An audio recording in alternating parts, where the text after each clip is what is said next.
नमस्कार जय हिंद दोस्तों, स्वागत है एक बार फिर से आपका अपने यूट्यूब चैनल स्टडी नीड्स पर। दोस्तों जैसा कि आप जानते हैं कि यहाँ पर आप तक वही अपडेट दी जाती है जो पूरी तरह सही हो, इसलिए लगातार आप बने रहे हमारे साथ निवेदन के साथ कि भ्रामक जानकारियों से दूर रहें। दोस्तों जैसा कि आप जानते हैं कि कर्मचारियों के द्वारा लगातार फिटमैन फैक्टर को बढ़ाए जाने की बात चल रही है और दोस्तों आज यह वीडियो आपके लिए काफी महत्वपूर्ण होने जा रहा है। क्या होने जा रहा है इसके बारे में बात करूं तो यहाँ पर हम आपसे चर्चा करेंगे आपके वेतनमान व पेंशन पर विशेष तौर पर, और साथ ही में यह भी जानेंगे कि फिटमैन फैक्टर कितना गुना बढ़ाया जाएगा आगामी समयों में, और साथ ही में कब तक आपके वेतनमान में फिटमैन फैक्टर के साथ बढ़ोतरी किया जा रहा है, इसके बारे में भी हम इसी वीडियो के साथ जानेंगे। इसलिए निवेदन के साथ कि अगर आप पहली बार चैनल विजिट किए हैं, चैनल को सब्सक्राइब जरूर कर लें और वीडियो पसंद आए तो वीडियो को लाइक करना ना भूलें। दोस्तों अगर हम बात करें कि कब कौन सा वेतन आयोग लगाया गया इसके बारे में, तो मैं आपको बता दूं कि चौथा वेतन आयोग 1986 में लाया गया और साथ ही में पांचवा वेतनमान 1996 में लाया गया था, जैसा कि आप जानते हैं। साथ ही में छठवें वेतनमान के बारे में बात करूं तो 2006 में यहां पर आपको दिया गया। साथ ही में सातवां वेतन आयोग 2016 में, और अगर आठवां वेतन आयोग आता है तो 2026 में इसका लाभ दिया जाएगा। और दोस्तों इसके साथ हम यह भी जानेंगे कि आठवां वेतन आपका आने वाला है अथवा नहीं, और इस पर क्या रहने वाला है आपके लिए विशेष। इसलिए निवेदन के साथ कि वीडियो में अंत तक जरूर बने रहें। दोस्तों अगर हम सबसे पहले जाने कि फिटमैन फैक्टर है क्या इसके बारे में, तो मैं आपको बता दूं कि जितने भी कर्मचारी हैं उन सभी के मिनिमम सैलरी को तय करने के लिए एक पैमाना निर्धारित किया गया है और जिसे फिटमैन फैक्टर कहा जाता है। और दोस्तों अगर हम बात करें कि अभी फिटमैन फैक्टर कितना गुना चल रहा है इसके बारे में, तो मैं आपको बता दूं कि अभी आपका जो फिटमैन फैक्टर है वह 2.57 गुना निर्धारित किया गया है। अब दोस्तों मैं अगर बात करूं आपके फिटमैन फैक्टर के बारे में, तो जैसा कि मान लीजिए कि अभी आपको 18,000 रुपए बेसिक सैलरी दी जा रही है और उस पर कोई भी भत्ते शामिल नहीं किए गए हैं, यानी ना तो महंगाई भत्ता ना तो यात्रा भत्ता, तो मैं आपको बता दूं कि 2.57 गुना आपको फिटमैन फैक्टर दिलाया जा रहा है। यानी कहने का तात्पर्य है कि अगर मान लीजिए आपको 18,000 रुपए बेसिक सैलरी दी जा रही है और उस पर 2.57 गुना फिटमैन फैक्टर दिया जा रहा है, तो यह मिलाकर आपको मिनिमम जो सैलरी है 46,260 रुपए दी जा रही है। यह आपकी मिनिमम सैलरी है, यानी इतना सैलरी आपको दी जा रही है, जबकि इस पर कोई भी भत्ते शामिल नहीं किए गए हैं।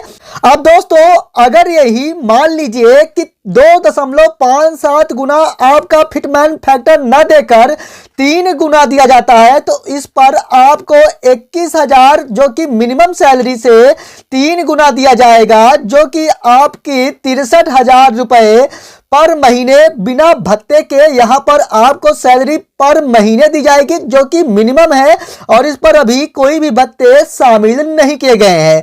अब इसके साथ मैं बात करूं कि जो कि कर्मचारियों के द्वारा लगातार डिमांड की जा रही है कि आपको जो फिटमैन फैक्टर है वह 2.57 गुना न देकर 3.68 गुना दिया जाए। यानी यहां पर कर्मचारियों के द्वारा लगातार फिटमैन फैक्टर 3.68 गुना लिए जाने की बात लगातार चल रही है। यानी लगातार उनके द्वारा यही डिमांड चल रही है कि आपको 3.68 गुना फिटमैन फैक्टर दिया जाए, और इसके अकॉर्डिंग अगर मान लीजिए कि आपको 3.68 गुने पर दिया जाता है फिटमैन फैक्टर, तो यहां पर 95,680 रुपए आपका मिनिमम सैलरी होगी। और अगर इसी पे महंगाई भत्ता या फिर यात्रा भत्ता जैसे सभी भत्ते को शामिल किया जाए, तो मैं आपको बता दूं कि लगभग 1,20,000 जो कि आपकी मिनिमम सैलरी निर्धारित होगी हर एक महीने के लिए। तो यहां पर उम्मीद के साथ कि आप अब फिटमैन फैक्टर को स्पष्टतः समझ पाए होंगे कि आखिरकार फिटमैन फैक्टर है क्या और यह किस प्रकार से इसका कैलकुलेशन किया जाता है। दोस्तों मैं आपको बता दूं कि फिटमैन फैक्टर एक सैलरी को निर्धारित करने का मापदंड है और जिस पर अगर मान लीजिए 2.57 अभी फिलहाल आपका जो फिटमैन फैक्टर दिया जा रहा है इतने गुने, और अगर मान लीजिए इतना गुना न देकर अब अगर मान लीजिए 3 गुने के साथ आपका फिटमैन फैक्टर दिया जाता है तो यहां पर आपके सैलरी में इजाफा देखने को मिलेगा। अब दोस्तों अगर हम आपके वेतनमान के बारे में बात करें कि 6वें वेतनमान, 7वें वेतनमान व 8वें वेतनमान जो कि आगामी समय में आपको देखने को मिलेगा इसके बारे में, तो मैं आपको बता दूं कि 6वें वेतनमान में आपको 1.86 गुना यहां पर फिटमैन फैक्टर दिया जा रहा है, यानी 1.86 गुना फिटमैन फैक्टर आपको 6वें वेतन के अंतर्गत दिया गया और इस पर बेसिक सैलरी आपकी 60,000 रुपए बनी और आपका जो पेंशन है वह 3500 रुपए यहां पर देखने को मिली। लेकिन जब 7th पे कमीशन यानी 7वां वेतनमान लगाया गया तो उस पर आपको 2.57 गुना फिटमैन फैक्टर दिया गया जो कि अभी तक यह चल रहा है। और मैं आपको बता दूं कि इस पर आपकी जो बेसिक सैलरी है वह 18,000 मिनिमम दी जा रही है जैसा कि आप जानते हैं। और अगर मान लीजिए 18,000 के अकॉर्डिंग देखा जाए तो 18,000 और गुणे 2.57 किया जाए तो यहीं पर आपका 46,260 रुपए यहां पर आपकी मिनिमम सैलरी बनेगी। और इस पर अभी सभी जो भत्ते हैं चाहे वह महंगाई भत्ता हो या यात्रा भत्ता हो तो इस पर अभी शामिल नहीं किया गया है। अगर इस पर शामिल कर लिया जाता है तो लगभग आपका 55,000 से लेकर 65,000 रुपए सैलरी देखने को मिलती है। अब दोस्तों अगर हम बात करें कि पेंशन के बारे में तो लगभग आपको 9,000 पेंशन बेसिक सैलरी पर देखने को मिल रही है। अब दोस्तों अगर 8वां वेतनमान आता है तो इस पर आपको फिटमैन फैक्टर 3.28 गुना निर्धारित किए जाने की मांग चल रही है जैसा कि आप जानते हैं। और अगर ऐसा होता है तो मैं आपको बता दूं कि आपकी जो बेसिक सैलरी है वही 60,000 रुपए होगी और जो पेंशन है वह 30,000 रुपए होगी। और मैं आपको बता दूं कि यहां पर 3.28 अगर गुना फिटमैन फैक्टर देखने को मिलता है तो आपकी जो सैलरी मिनिमम सैलरी है वह 1,20,000 रुपए देखने को मिलेगी। जी हाँ दोस्तों, आपकी जो सैलरी है 1,20,000 मिनिमम सैलरी देखने को मिलेगी। इसी को लेकर कर्मचारी लगातार मांग कर रहे हैं। और मैं आपको बता दूं कि 8वां वेतनमान फिलहाल अभी आने वाला नहीं है आगामी समयों के लिए।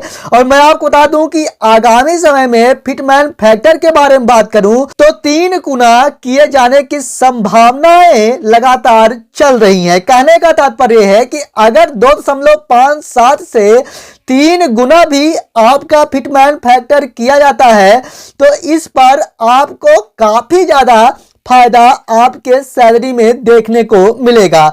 मैं आपको बता दूं कि 3 गुना किए जाने की जो संभावनाएं हैं लगभग फरवरी 2023 में इसके लिए अहम बैठक संपन्न कराई जाएगी।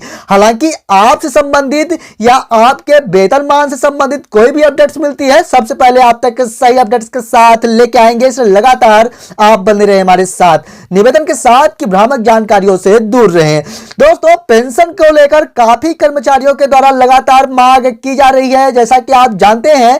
तो मैं आपको बता दूं कि लगातार इसके बारे में बैठक संपन्न कराई जा रही है और जल्द ही इसके लिए कोई ऑप्शन देखने को मिलेगा। कहने का तात्पर्य है कि लगातार जैसा कि आप जानते हैं कि एनपीएस के बारे में चल रहा है कि इसे हटाया जाए और ओपीएस यानी ओल्ड पेंशन सिस्टम को लाया जाए। तो मैं आपको बता दूं कि ओपीएस की जो तैयारियां हैं लगातार चल रही है, इसके बारे में लगातार विचाराधीन है और काफी राज्यों में यहां पर ओपीएस को दे भी दिया गया है कुछ शर्तों के साथ। और जैसे ही आपके पेंशन संबंधित कोई अपडेट्स मिलती है सबसे पहले आप तक लेके आएंगे। लेकिन फिलहाल मैं आपको बता दूं कि अभी आपके पेंशन को लेकर काफी कुछ अपडेट्स देखने को नहीं मिली हैं।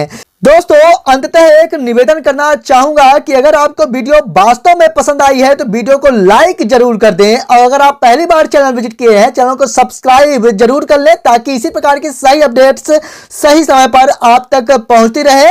दोस्तों के साथ भी शेयर करें ताकि सभी के पास महत्वपूर्ण जानकारी पहुंच सके। अगर आपका कोई कीमती सुझाव है तो कमेंट बॉक्स में जरूर बताएं। मिलेंगे अगली वीडियो में। अगली वीडियो किस पर हो अपना कीमती सुझाव दें। तब तक के लिए धन्यवाद।